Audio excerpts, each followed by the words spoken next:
বর্তমান সময়ে সবচেয়ে তুচ্ছ হচ্ছে মানুষের জীবন। রাস্তাগুলো যেন তৈরি হচ্ছে দিন দিন মৃত্যু কূপে।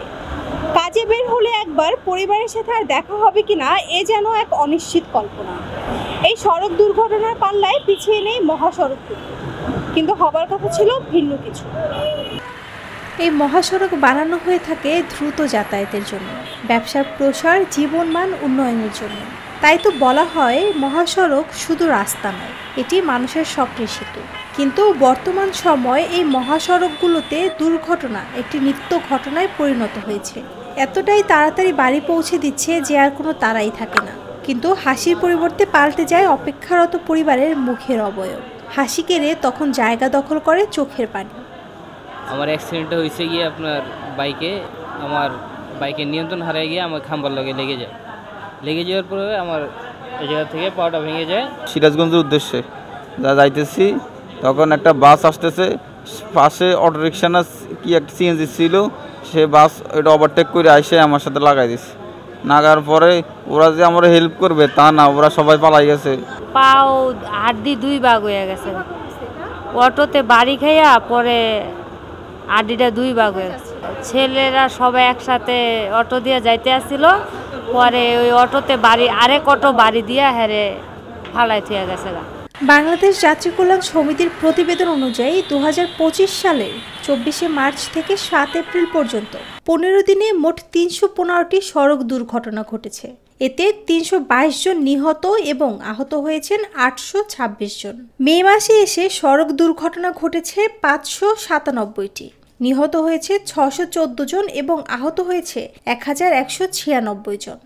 এই তরুণ শ্রেণীর মোটরসাইকেল ব্যবহারের পেছনে তাদের ওভার স্পিড এবং রাস্তা দিয়ে যাওয়ার সময় তারা লেফট লেন না ইউজ করে রাইট লেন ক্রসিং এইভাবে কেটে যেতে গিয়ে অ্যাক্সিডেন্টের।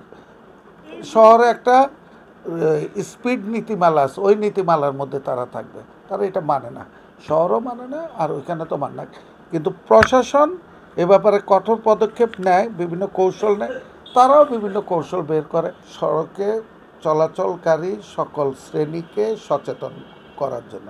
চালককে সচেতন করা, নিয়ম মেনে, ট্রাফিক আইন মেনে এবং যথাযথ প্রক্রিয়া, ওভার স্পিড না করা, মাদক সেবন না করা, সমস্ত কিছু এই বিষয়গুলোকে তাদেরকে অ্যাওয়ার করা।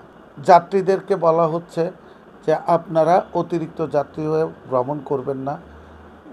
গাড়িতে যখন দেখবেন যে চালক ওভার স্পিডে গাড়ি চালাচ্ছে, আপনারা তাকে নিবৃত্ত করেন। কিন্তু যাত্রীরা কি করে, উল্টো বলে তাড়াতাড়ি যাও। ওভার ট্র্যাকিং, উদাসীনতা, পাল্লা দিয়ে গাড়ি চালানো, ফোনের ব্যবহার, স্পিড লিমিট না মানা, অদক্ষ ড্রাইভার দিয়ে গাড়ি চালানো, এসব দুর্ঘটনার মূল কারণ বলে চিহ্নিত। বাস ইদানিং দেখা যায় যে ঢাকা শহরে বাস একটার সাথে আরেকটা পাল্লা দিয়ে চলে যাচ্ছে এবং একটার সাথে একটা গায়ে লাগিয়ে দিচ্ছে, এবং ওভারটেকিংয়ের ফলে আমরা খুবই আতঙ্কিত থাকি যে এই বুঝি অ্যাক্সিডেন্ট হয়ে গেল। কিন্তু সমানভাবে আছে যাত্রীদের উপর। মানছে না রাস্তা পার হওয়ার সময় সতর্কতা, ব্যবহার করছে না ওভারব্রিজ। আমার তো কাজ আসলে তাড়াতাড়ি বাসাতে কাজ আছে, হাসপাতাল দেখতে আর বলেই বলে। কেউ রাস্তা পার হয় ফোনে কথা বলতে বলতে। এর ফলে বাড়ির পরিবর্তে পাড়ি জমাতে হচ্ছে হাসপাতালে। অপেক্ষারত পরিবারের মুখের হাসির বদলে জায়গা করে নিচ্ছে চোখের পানি। এ যেন গন্তব্যে পৌঁছানোর আগেই থেমে যাচ্ছে জীবন, নিভে যাচ্ছে প্রাণ।